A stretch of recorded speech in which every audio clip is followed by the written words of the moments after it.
Hello and welcome to another episode of the Full Force Weekly, brought to you by GeneralsJoesReborn.com with me, Christopher McLeod AKA Diagnostik80. For today's episode, I'm joined by the awesome Patrick Notpicard Stewart. In this regular video series, we round up all the week's news in the world of G.I. Joe. Give me those words, Pat. It's the Full Force Weekly. Yes, it is. My goodness, what a day we've had already. We've had a live stream that we just finished, and now... I should have changed my shirt because it makes it look like I wear the same clothes 2 days in a row. It does, doesn't it? It makes me look really grimy as well. So, we're a bunch of hobos today. That's what we're doing. How are you, mate, anyway? Like, I know that was a bit of a... It's been an absolute morning, hasn't it? Yeah, I could have used some more sleep today is what it amounts to. I got a long day ahead of me. Oh, mate. I feel wholly responsible for that. Not even partly, but that's what... No, you didn't cause me to wake up at 11 a.m. for the Hasbro live stream. I did. I was like, Pat, get up, watch it, because you're going to be on a live stream later. So yeah, I do take full responsibility for that. But yeah, we got some cool reveals. We're not going to talk about that today necessarily, are we? Because we've already covered it. You can watch the thing. Do we need to cover that in the news? We've already talked about it, Pat. Yeah, I think it may end up trickling into topics, is what may end up happening. Okay, good point. That could happen. Well, in that case, let's get stuck into the first story. And this is a story that actually happened prior to us recording last week.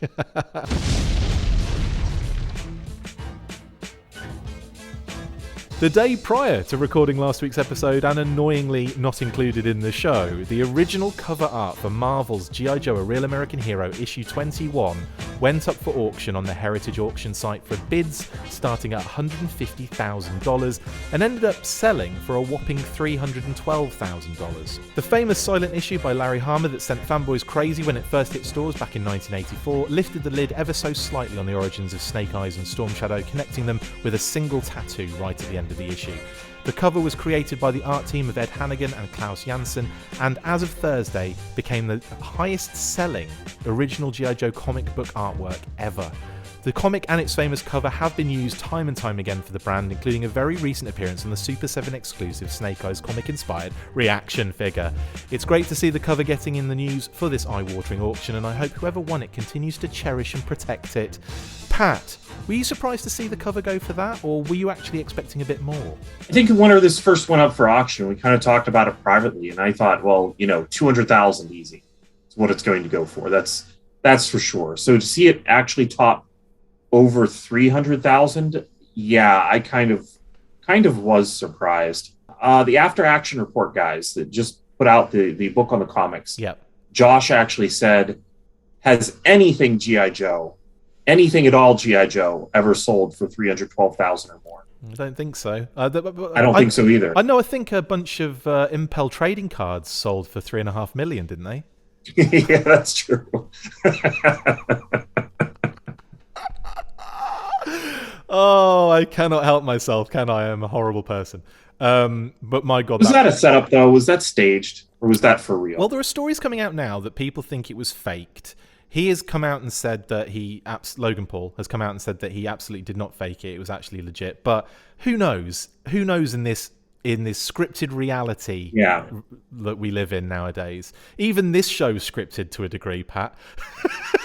Even I do the intro from a script.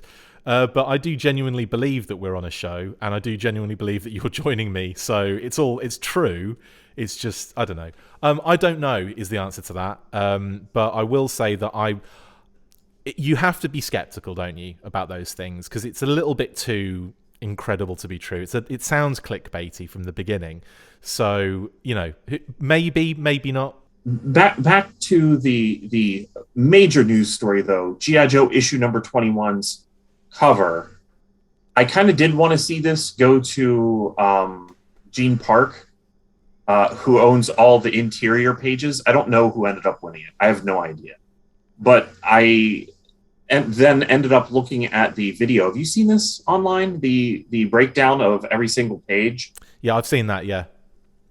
Yeah, that was done by, what was the name of the group? Talking Joe. Talking Joes, yeah, absolutely. Yeah, Talking Joe did that. The show that I used to host, by the way, and edit. So I was on that show. I wasn't on that particular episode, but I know exactly what you mean. Yeah.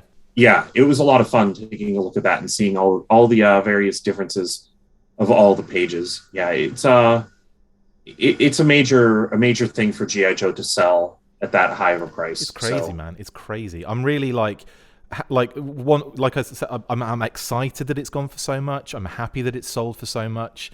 And whoever has it, good on you. That's brilliant. I mean, it's arguably one of the most, if not the most iconic comic-related G.I. Joe item, isn't it? Really, the issue 21, the silent issue.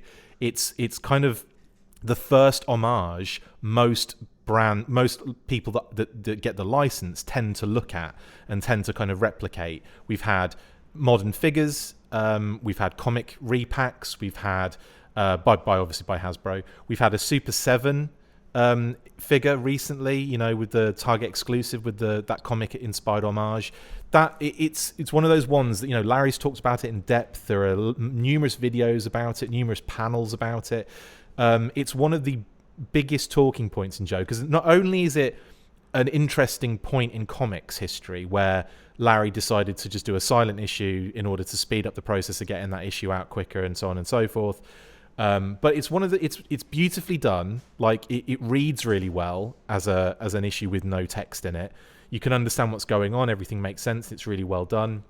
But then also it reveals a massive plot point that then, created this incredibly mysterious origin story for Snake Eyes and Storm Shadow. So there's so much. It's almost like it's like the perfect storm of things for a brand, isn't it? Coming to one in one place. Yeah, and it gave G.I. Joe so much credibility, because I think that it was back in the early 2000s, Marvel editors ranked the top 10 books that Marvel had ever put out. And G.I. Joe issue number 21 was one of the ones that they chose.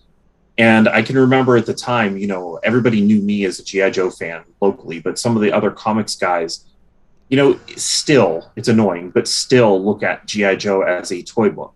They don't always take some of the books that are based on toys or other properties as serious as the originals like X-Men or Spider-Man. So to have G.I. Joe pop up in the top 10 most important books that Marvel has ever released, as chosen by Marvel editors at the time, really gave a lot of credibility to the G.I. Joe comic and the G.I. Joe brand. So it was nice at that point to be a fan and to have some of the other comics guy go like, what is this now? Should I take a look at this? And me go, yes, please do. It's really good. And then they enjoyed it. So it was great. Yeah, I think it's really cool. I'm really happy that it's sold for so much. And it kind of, it puts G.I. Joe in like a nice position again. And it's funny that happened around the same time when we were joking about it earlier, the same time that the Impel card, fake Pokemon card fiasco from Logan Paul happened as well. I mean, it's been an expensive couple of weeks for G.I. Joe in general, which is great. Anyway, let's move on to the next news story then, Pat, and one that actually happened in the week.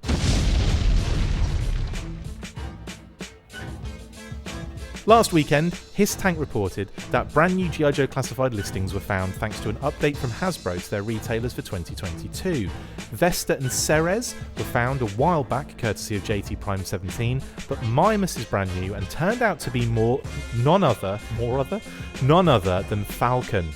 If you had been an SAS or Red Shadow Army patron of our fine show, then you would have been aware of this for a number of months now. We are still clueless as to who the other characters are, but we do know that they have an August release date and are standard classified figures, so no exclusives here. The codes don't line up with any of the older leaks, so we are most likely looking at brand new characters across the board. As far as Falcon goes, I imagine he will resemble his vintage design and could use a number of parts from other current figures in order to get the job done. I'm looking forward to his backpack with antenna, shotgun, knife, any other accessories he might get, removable beret, I'm imagining. I'm also excited to see how they handle his camo deco. That could be really cool at the classified scale. All very exciting, and we will update you as soon as more information is known about these and all the other currently unknown codes. But let's get into that Falcon first, Pat. Thoughts on his addition to the lineup, please? Well, I think that this is one that they need to do very carefully, because Falcon's inclusion in the original line, as far as I interpreted it at the time, was to get a very traditional looking Green Beret action figure into the line. So there are a lot of different things that they can do with that still, but the original 12-inch Green Beret G.I. Joe was such an icon for that run of G.I. Joe that including Falcon kind of, you can't avoid having that feel like you're not only homaging, and honoring the Green Beret, but also that original 12-inch G.I. Joe figure. And so I really hope that they take the care with this one, and they've done such a good job so far. Yeah. So I have no doubt that they will. But to take the care with this Falcon to kind of honor that original 12-inch G.I. Joe Green Beret figure, as well as the real Green Beret, as much as they can, because I don't know how much the rights to things may actually limit their ability to do that. I'm really kind of curious to see. I think one thing that we will talk about that happened in the reveals yesterday, I say yesterday, a few minutes ago for us, Stalker popped up, right? And when I saw Stalker, I'm thinking like, removable beret, there are probably parts on the body they could maybe use. So I'm kind of thinking maybe this is an insight as to what Falcon might resemble in certain areas. But I'm with you on that one. I think they should really probably do that kind of Green Beret style and see what can come out of it. But again, this is classified, so even though the direct representations have been there on some characters, Barbecue springs to mind mainly, and Destro to some degree, I think that with Falcon they can probably update a few little elements going on there. I'm not saying give him like a Lady J backpack, but I think visually they can probably kind of play around with it in certain areas. But really excited to see what they do with him, because obviously he's known for having a bit of a neckerchief or a scarf, isn't he? Just putting it out there. Yeah, that's true. That is true. There's a lot of things that they could do slightly differently, but I think this is one where, for me, maybe this is just me, but for me, Falcon is one where you go as classic as possible. Yeah. And I mean, let's face it, they've been doing that with a lot, haven't they? I mean, look at Tomax and Zaymot. They are almost straight off, the vintage designs, aren't they? Okay, cool. There's me getting all of our reveals talk in one foul swoop. Thank you very much. On top of that, though, and again, this is speculation, and I know you absolutely love the code words, the internal code words, but who the hell do you think Vesta and Ceres could be? You've probably hinted at it sometime before with me, and I'm just not making the connections. So I don't know if I even want... I probably have already been told like what you think they are or what you're expecting at some point. Actually, I don't remember. I think for me, I haven't, because this is the problem, isn't it? Now we're in a position here where there's still so many characters they could do. There are some real clear and obvious, like in some cases, I would expect that Ariel, who is not part of this, but Ariel is another figure and animal companion pack. Your head goes to what's the next most obvious, doesn't it? And that would be like Mutton Junkyard, Law and Order, yada, yada, yada. But like with these characters just out of the blue, could be anybody. So it's really difficult. And I don't expect you to just go, it's going to be this one, it's going to be this one. Well, if you're going to have Falcon, why not have Jinx? Well, that's a great shout. Jinx, obviously, maybe call it almost like a faux movie homage line and have Jinx and, I don't know, like Tunnel Rat? Just putting it out there. Yeah, that one would make a lot of sense. Again, I will actually say on this one, we have no idea who Vesta and Ceres are. I know sometimes I'll say, I don't know who they are, and I know who they are. In this case, I have no clue, and our patrons don't either. So, so we do not know who Vesta and Ceres are going to be yet. If you are interested though, and finding out, then maybe join our Patreon. You never know.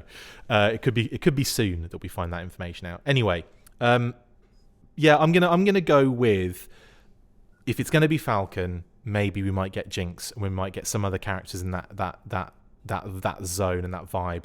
I imagine also maybe a Cobra character in there too. They might throw in a Cobra character in there as well. They have done kind of mixed waves. They have done like all Joe, all Cobra. It's anybody's guess, but who knows? What do you guys think? Let us know in the comments.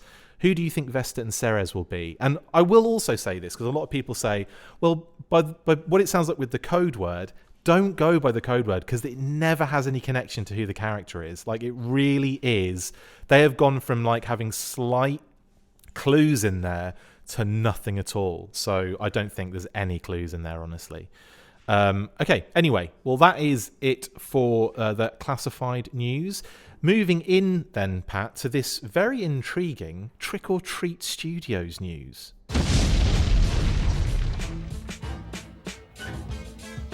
Trick or Treat Studios have finally revealed plans for their officially licensed G.I. Joe products with a sneak peek of their upcoming Cobra Commander helmet. The costume company made the post in the week with the caption, "The real American hero and the Cobra enemy are coming to Trick or Treat Studios in 2022. The Cobra Commander helmet is just the first of the G.I. Joe products coming to Trick or Treat." It's been a long time coming, as the company announced they had the license almost a year ago to the day. They went into more detail for this particular helmet on their website, saying, G.I. Joe Cobra Commander helmet, injection moulded plastic helmet featuring a magnetic chrome face shield and foam padding.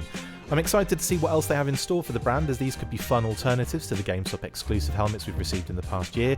I hope they delve deep into the character roster, and based on this Cobra Commander helmet, I'm intrigued as to the quality and price, which we should know more about very soon. In the meantime, you can sign up for updates regarding these products by following the link in the description, and we will be updating you as soon as we hear anything ourselves. Pat, what do you think of this as the first reveal from Trick or Treat Studios? Are you surprised? Yes, just because Cobra Commander as a helmet just recently was released. I'm not surprised that they're doing a Cobra Commander, just that would be the first thing that they would show. However, I'm really curious to see it against the one that was at GameStop. I kind of think that I like the look of this one a little bit better. It's a bit more like, I want to say like kind of thinner, isn't it? A bit more streamlined, this one. See, that's where I really just... The GameStop ones, they dropped in price. I was tempted to buy the Cobra Commander one. I really wasn't tempted to buy the Snake Eyes one at all, to be honest. I just don't like the way that one looks. Cobra Commander was tempting, but now that I see this one, I'm really more inclined to wait, even if it is not as sturdy, because that is something that for sure can be said about those ones at GameStop. Yeah. They're really sturdy. This one may not be that sturdy. I have no idea. I don't really know what to expect from these. But I think that the look of it is a little bit more traditional to me. I don't know why. I think that it just looks better. It has got like... And I have a large head, so I have trouble getting this head into any sort of helmet. It's huge. Mate, we've all got massive heads. Yeah, like I'm in on these ones. But yeah, like I agree on that one. Like I do like the Cobra Commander helmet from GameStop. It's up there. You can't see it on screen, but it's up there on top of our one of our wardrobes, and it's nice and comfortable with the foam padding. It kind of sits nicely, and it doesn't like, it's not one of those things that kind of like sits on your face like that. It kind of, there is a bit of distance there. It's comfortable. It's cool to wear. I quite like it, and it's balanced well. I agree with you though. I think it's a little bit stocky. And I think, yeah, you need to have that like a bit more of a sleeker kind of face shape. And I think that's what this one's going to have. We don't know about price yet, or like, you know, kind of, or quality. So if it is, I mean, it could be really expensive and really high end. And it could be, you know, cheaper than the GameStop one, and therefore like one that you can, you know, just grab and use for a costume, which would be fantastic. And I like the sound of a magnetic faceplate, which gives you the option there, I suppose, of having almost like a Cobra Trooper style helmet, doesn't it? Yeah, I didn't really think about that. If these are priced decently and they don't end up doing a Cobra Trooper helmet, you could just take this off. But at the same time, I would almost expect that they will just release the helmet alone in blue, dark blue. That would be a great thing to do. You can't really tell if the stripe doesn't look like it's sculpted on. If it is, then I guess you would probably want to have it. Yeah. Smooth, you know, not just be a straight repaint of that, and have maybe like a chevron. But I like the sculpt or something, right? And I like the fact that they're not saying that they're just doing helmets; they're saying GI Joe products. Yeah, that's a big one, and that could mean a very classic looking Snake Eyes visor, which is the issue that I had with the helmet. Philip and I actually talked about this a lot. He feels that, you know, that Snake Eyes should just, I shouldn't say what he feels. What I gathered from what he said is that he doesn't like Snake Eyes having a helmet at all, that it should just be a visor. Yeah, and it's in the case like, of it's like a balaclava with a visor attachment, isn't it, effectively? That's right. In almost every classic version. I guess the only real helmeted Snake Eyes that I can think of the movie is the G.I. Joe Retaliation one. Yeah. And that one I think is an amazing looking costume in general. It's really nice. So I love that look. They really pull off the helmeted Snake Eyes look very well there, but I think the problem with making a helmet and selling it to the public is that Snake Eyes still needs to look very form-fitting, even if it is a helmet. And having a form-fitting thing these aren't going to be custom made. It's not like they're going to be tailored to my gigantic head. So I would much rather balaclava and Snake Eyes visor. Pat has to stick a black windsock on his face and then put a dustbin lid across it for the visor. That's the only way you can get around it. Maybe with the nose holes. We never get like the nose holes on the Snake Eyes visors anymore. Those are something that just keep on being left off, but it is there in the 1985 figure and in the art and everything. It's one of my favorite things on that figure, to see those two little nose holes. It's really cute. I think it would be cool for them to do something that was like, not latex, because that's ridiculous, but like kind of like a material that was a bit thicker than just, thin, like sock, like elasticated sock, but it was like a bit thicker, and it had like points on the side of the balaclava, like plastic sewn in points for the visor to clip in and then like sit on across I think that would be pretty cool to do. But like, you're right, to do like a release, it would be like a kid's costume box, wouldn't it? It wouldn't be like a helmet. Like that's the thing, that Snake Eyes thing isn't really a helmet, but they've had to make it a helmet in order to sell it. But great display pieces, I've got to say. I think just make the visor and find your own balaclava. Go to eBay or Amazon and buy your own. That's the thing to do. Buy your own windsock. Anyway, let's move on then, because and I will say that it's nice that we're getting kind of like, because this has been in the mix for so long. Like, we knew Trick or Treat Studios had the license and nothing was done for a year. So we were kind of thinking, has it expired? Are they not bothering with it? And then boom, out of nowhere, they've done it. So I get the feeling we're going to start seeing a few more of those where we know that a company's got the license. I'm going to put it out there, that Mezco Firefly, still no sign of it. Maybe that's something that's going to come this year. We'll see, I suppose. But anyway, because they, 3-0 have revealed plans for what they're doing going forward. So I'm surprised Mezco haven't also kind of popped up with that Firefly, because it's been a long time in coming. Anyway, I'll never let that go until we get an actual confirmed response. But next up, and in Super 7 news,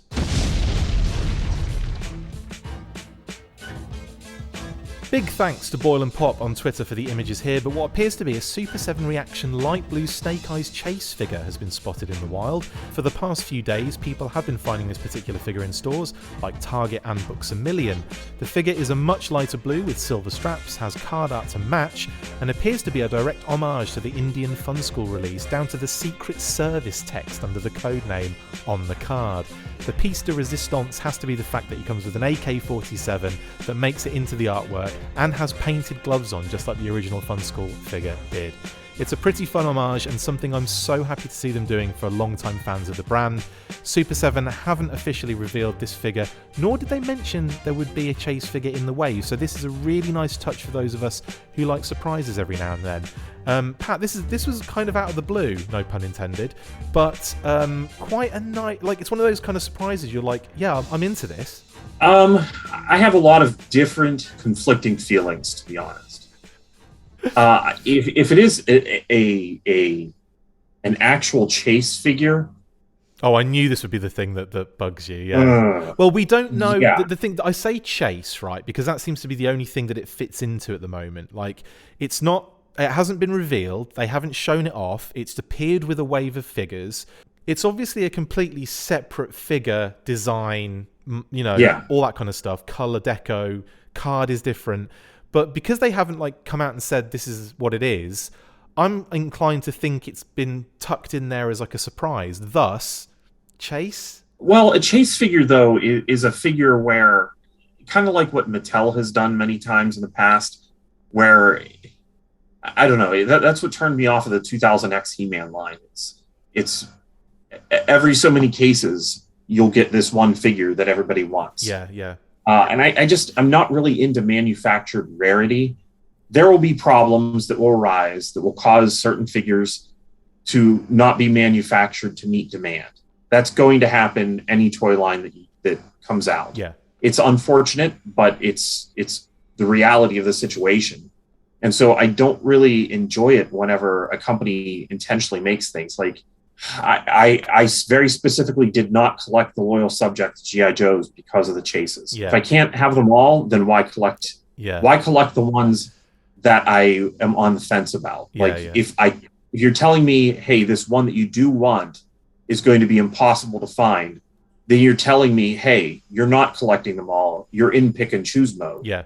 And if I'm in pick and choose mode, I have to be the guy letting a lot of the figures that I'm iffy about stay on the shelf, maybe buy some things at clearance. So that it's a really big sticking point to me. I will say though, it hasn't one of those traditional chase figures. I will say though, it hasn't seemed to be rare. Like a lot of people have found these out and about. See, that's the thing. Is that I don't think that it's a chase figure. Okay, I'm just saying in terms of semantics. If it is, okay. Yeah, so I think maybe I'm getting down to semantics. The other part of me that's a little bit conflicted is I'd almost rather see this as an O-ring figure. It's definitely an homage to a figure, not to something that was ever in the cartoon or ever in the comic book. And it's definitely out of left field. And so I appreciate that Super 7's doing that. We've already got the glow-in-the-dark Snake Eyes. We already have the cartoon-style Snake Eyes coming. You want it in O-ring, basically, don't you? I wanted an O-ring, but at the same time, I don't want to have the O-ring figures that Hasbro is doing just be releases of hard-to-find figures, because that's really not that fun either. It just is a matter of Mickey Mouse Cobra Commander. Yeah, but even Mickey Mouse Cobra Commander, hard, actually, is it? I say.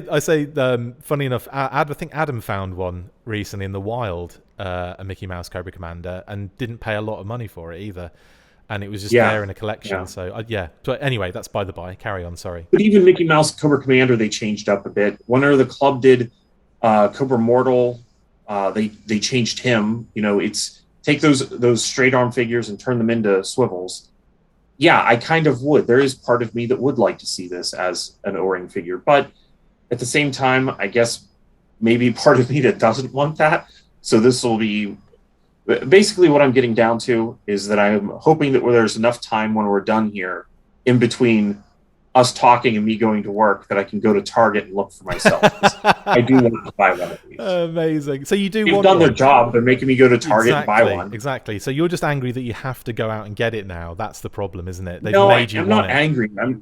I'm just on the edge of my seat waiting to hear Super 7 say this is a chase figure. It's showing up in one out of every so many cases. Or for them to say, oh no, we just released this figure. We thought you'd like it, which is what I think it is. Because I don't know of Super 7 ever doing chase figures. Do they?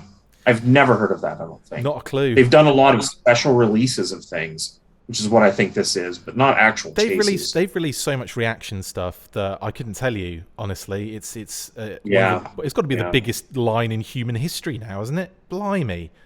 Yeah, if you count it as one toy line, for sure. It's not Funko Pops sized, but a lot better in my opinion. Good point. Funko Pops. Good point. Yeah, that's a good shout. What is the most prolific toy line? That's something we need to talk about, isn't it? Anyway, okay. Reaction. It's probably Pops. It probably is. So I think this is really cute, and I really like that they're doing this because it just shows you the lengths to which they are going in order to homage really deep cuts.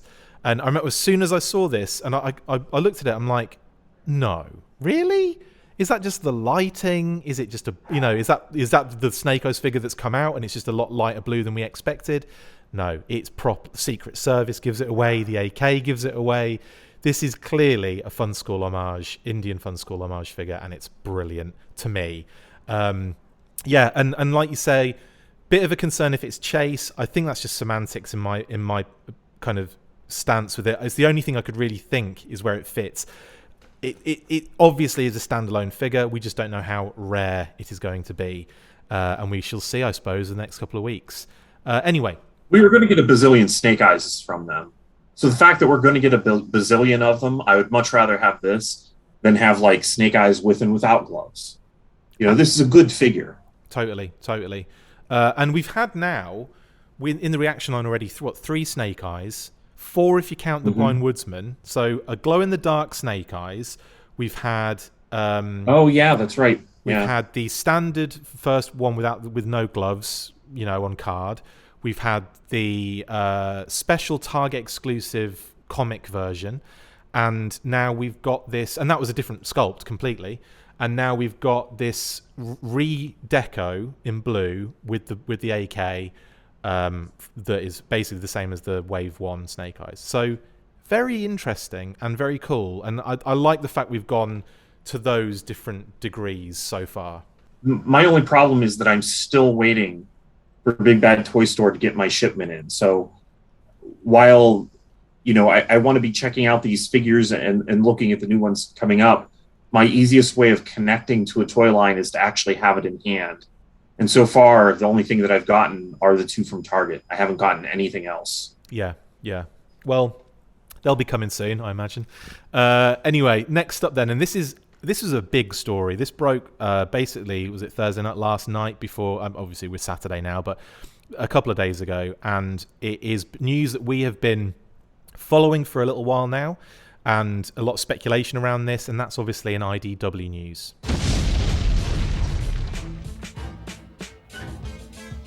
Well, it's officially official now after months of speculation and numerous rumours, or rumorous numours, regarding the future of the G.I. Joe and Transformers comic licenses at IDW. We can finally say that they will be losing both by the end of 2022. The Hollywood Reporter posted an exclusive article a few days ago explaining that IDW had sent them a statement regarding the situation that read, "At the end of 2022, IDW will bid a fond farewell to the publication of G.I. Joe and Transformers comic books and graphic novels. We're exceedingly proud of our stewardship of these titles, 17 years with the Robots in Disguise and 14 years with the Real American Hero, and thank the legion of fans for their unwavering support month in and month out. We're also eternally grateful to every one of the talented creators who helped bring these characters to full-colour life through our comics." The company will still be putting out a year's worth of comics for both brands, so we will be getting to issue 300 of Larry Hammer's A Real American Hero series and one series of Saturday Morning Adventures by the end of 2022 at least. The article even mentioned some special projects in the works for the 40th anniversary, with more details to follow on those at a later date.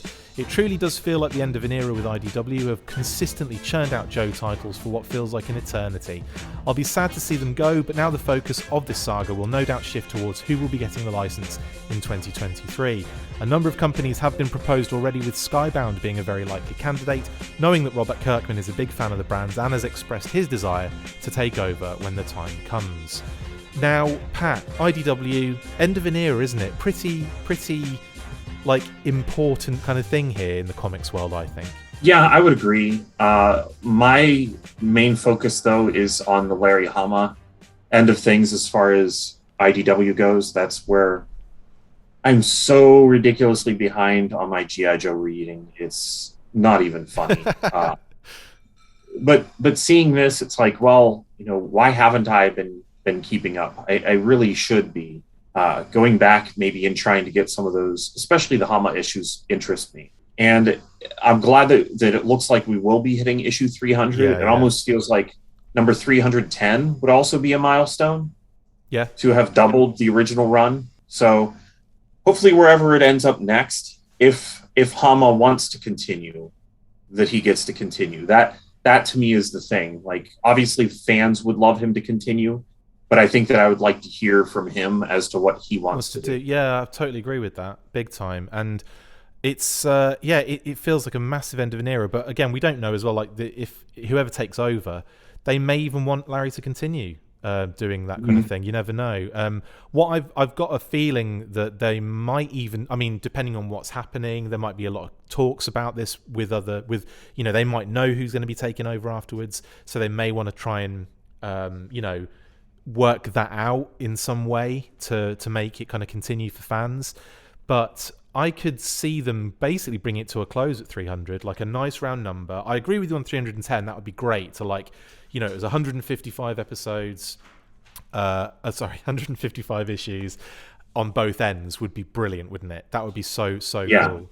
But I could see them going, you know what, let's just nice round number 300, and then he kind of ties it up in some sort of like decommission way, like they decommission the team, or Cobra disbanded, or whatever it turns out to be.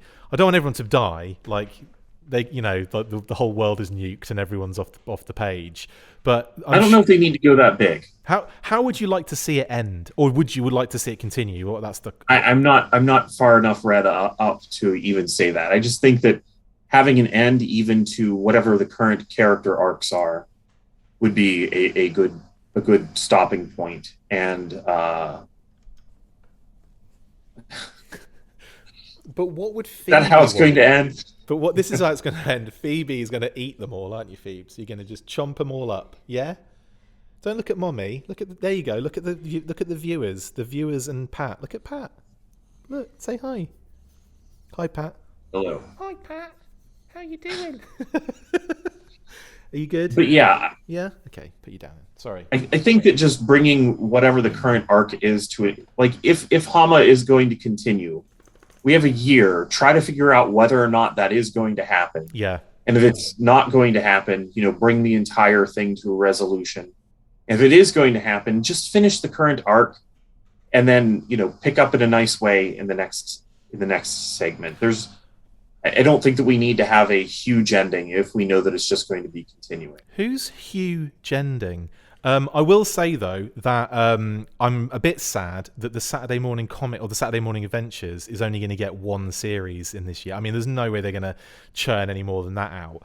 But I'm glad that they're like I'm really conflicted, actually, because I'm happy that it's actually coming out, that mini series is coming out. But then that's it.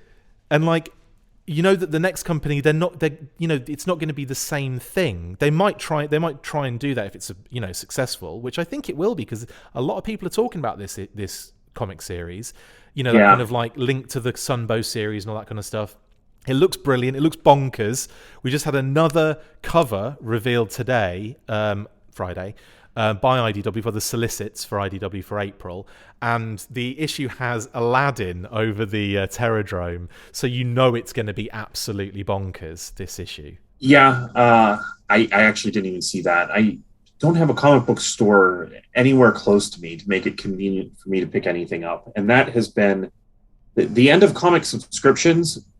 Was almost the end of me being able to easily get comics, because I had a pull list at the last town that I lived in, and every time I showed up, he wouldn't have pulled anything. And he was like, well, you're only buying every issue of G.I. Joe and Transformers every month. And it's like, yeah, so why wouldn't you pull them and make a consistent, I come in every month and we have the same conversation every month. Goodness. Oh, so, my goodness. And if there was one that was a hot title for whatever reason, I just wouldn't get it. Yeah. I'd have to go onto eBay and buy it. It was just frustrating to me. Yeah. I've hated the era of comics ever since subscriptions came to an end, which I'm sure is partially due to so many different factors, but I just wish that I could have that back, where I just pay an amount of money. I don't want a digital copy, and maybe condition doesn't need to be something I worry about so much. Yeah. I just want to read a comic book. I want it to show up in my mailbox, me be excited for the day, it brighten my day, and here's a comic book. That's what I want. We obviously I've had local stores most of the places we've lived. I'll probably be switching to Hub Comics, Tim Finn's imprint, obviously, and also the fact that he, shout out to Tim and Mark at Talking Joe, the current host to that show. And yeah, I think Tim will probably be my my next local once he's sorted his shop out.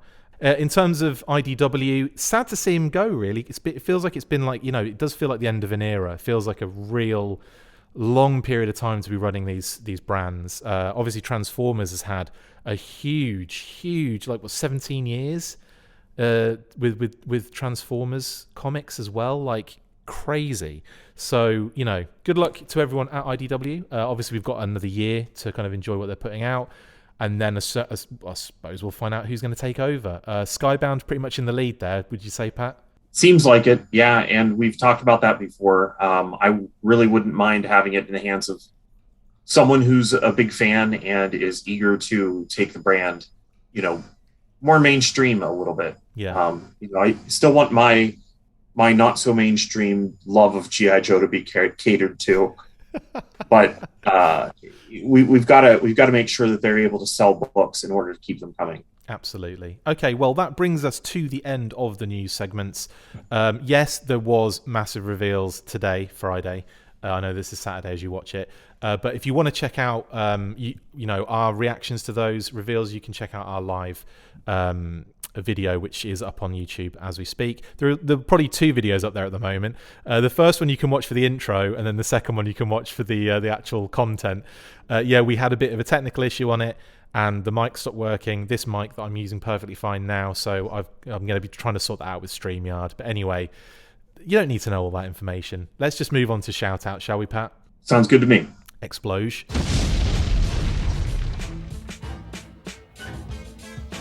Right then, so straight into the shout outs, Pat. Who have you got first? We'll start with you, my man. Well, I've already today, I guess it was yesterday technically, I shouted out Philip during the live stream. And he gets another one. Shout out to him now. And I already shouted out Talking Joe today. I hadn't really watched that number 21. And so that was a lot of fun for me to dig in and really see that issue page by page, and to hear Tim give his very professional take on each and every panel was really nice. And shout out, of course, to Hasbro. I really liked the live stream.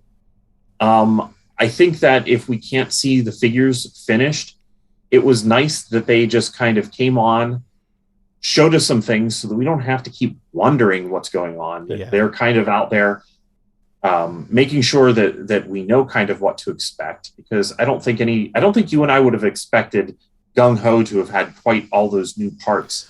The new part, really. The deco I was aware of, but the new parts was absolutely brand new news to me, and I was kind of like really blown away by how awesome. I mean, that is a different figure. It's a completely different figure to what we got. So you're talking that is an instant buy, because it's the classic Gung Ho. So done and dusted.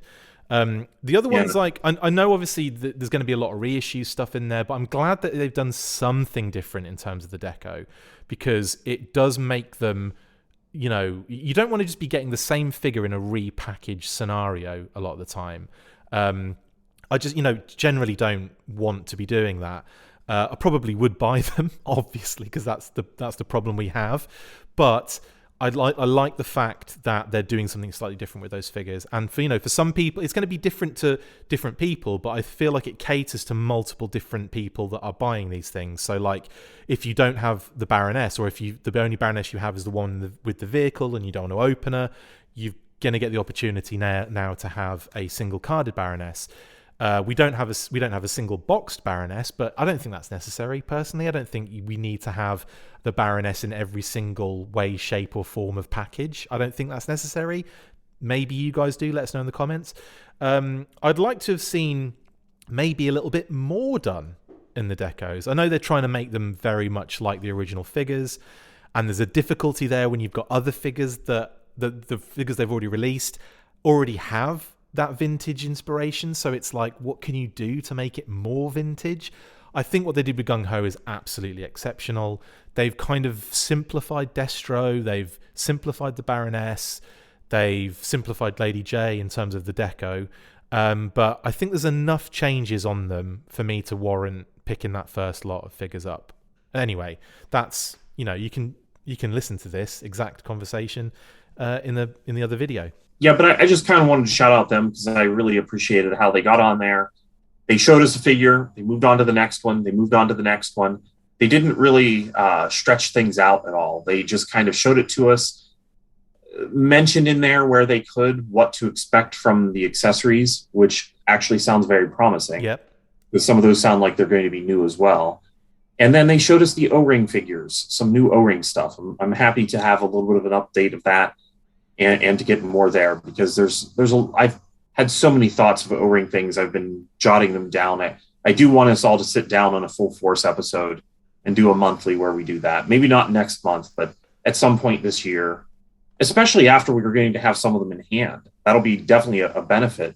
Yeah, being able to do the O-ring monthly. We'll do the O-ring special. We're actually going to be doing that. I was going to do it for this coming month, but in actual fact, we want to get Eric involved on that one as well, and he won't be able to join until the fall. So we'll do that for probably March, and the February one we'll have drop in obviously in February. But I definitely want to be a part of that one as well. No so doubt. Hopefully I can make sure the schedule works for that for me too. Absolutely. Yeah, okay, well, yeah. Any other? Well, yeah. Shout out Lenny and Emily. Big shout out to you guys. You're doing an absolutely awesome job, and the rest of the team on the Joe team, Corey, Chris in engineering. You know, you're all doing a great job. So yeah, thanks very much for everything. I'm actually going to shout out Corey as well because we've kind of recently connected. So if you're watching Corey, who is obviously, again, he's in our building. We live in the same kind of apartment complex. So we see every now and again, we'll bump into each other at the mail area where we're picking up our mail. And I'll see that he's got loads of Hasbro boxes. And I'm like, well, what are you getting? So yeah, it's been really great chatting with Corey. Really nice dude. And yeah, we're actually going to be having Corey and Lenny come on. And I think Emily's joining as well. Very soon. So that's in the works. Obviously, I have to go through certain procedures to get the Hasbro interviews sorted out. Lots of things have to line up. And I think now we've had so many reveals since the last time I spoke to them. It's, man, I'm running out of... I think they're happy to do a long form episode, but we're going to have to do about 3 hours to fit everything in. But big shout out to those guys and Hasbro. Yeah, that's well, okay. My shout outs. I should probably do shout outs, shouldn't I? Corey, I've just mentioned. As always, big shout out to all the family and to my wonderful wife, Kate. Love you all very much. I just need to grab one thing, Pat. Bear with me. Right. Right. Okay.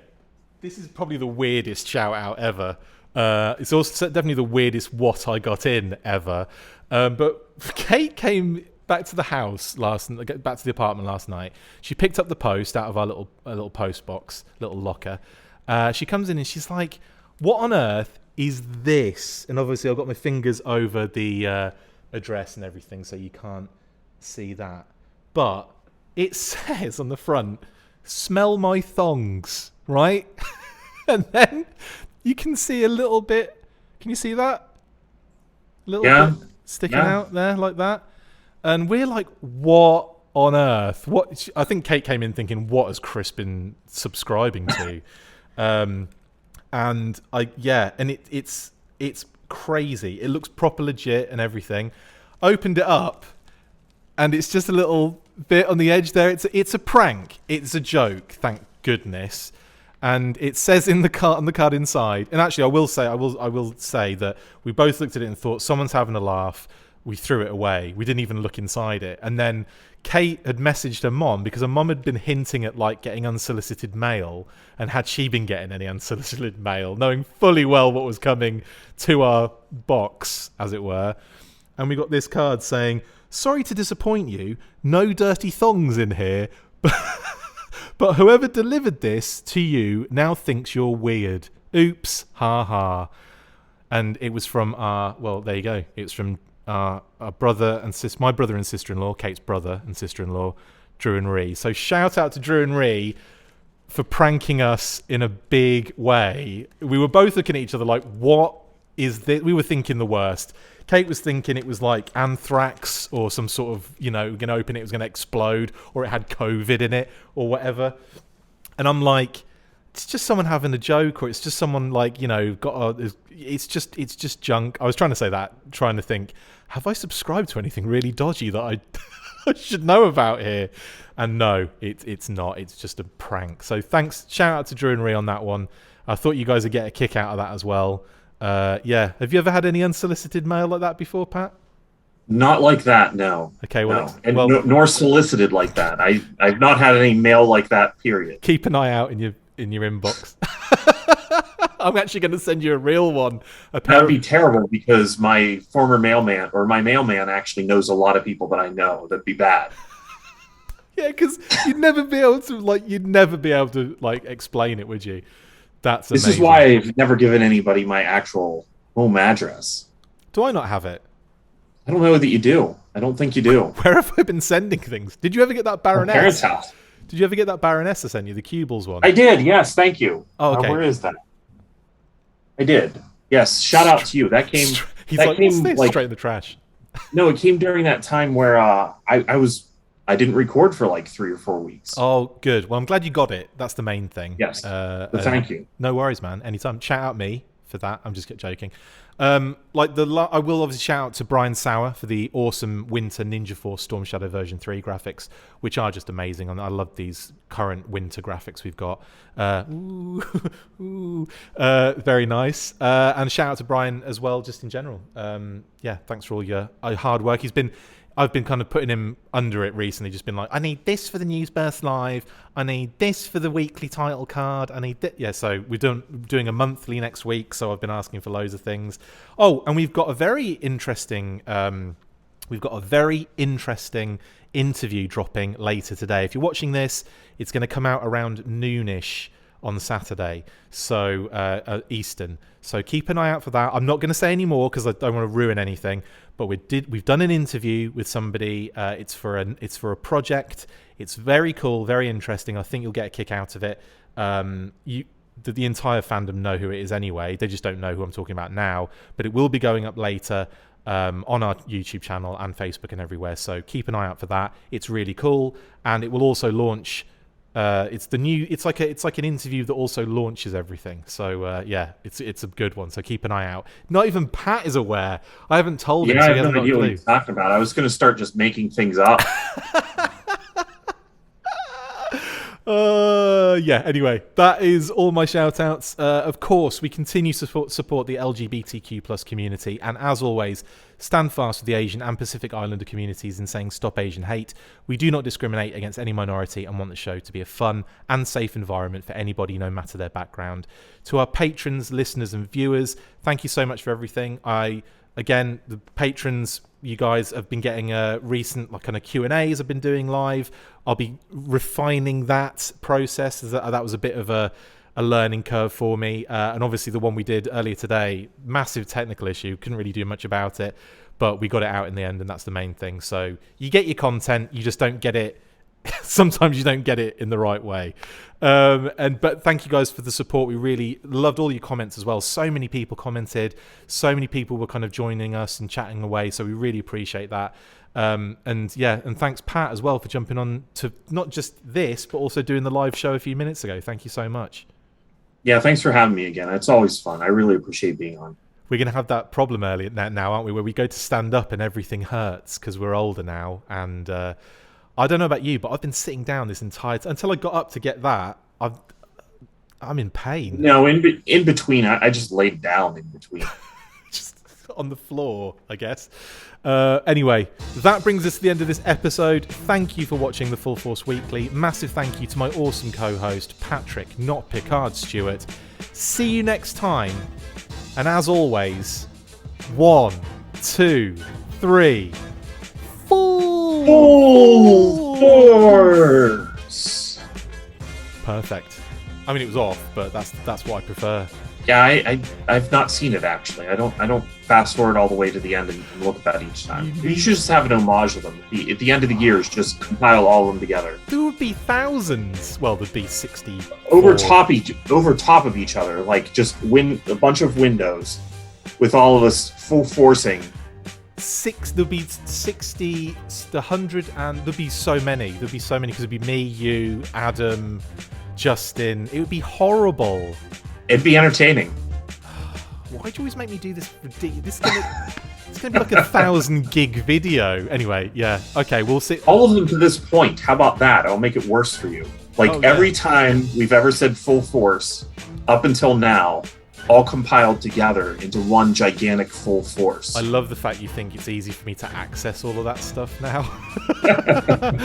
like you think I've been organized enough to have that at hand in any way, shape or form. Oh no, I know that's impossible. We'll see. Now that you've put that in my head though, you know it's going to happen. Anyway, why are we still recording? I don't know. Full Force! And there's another one to add.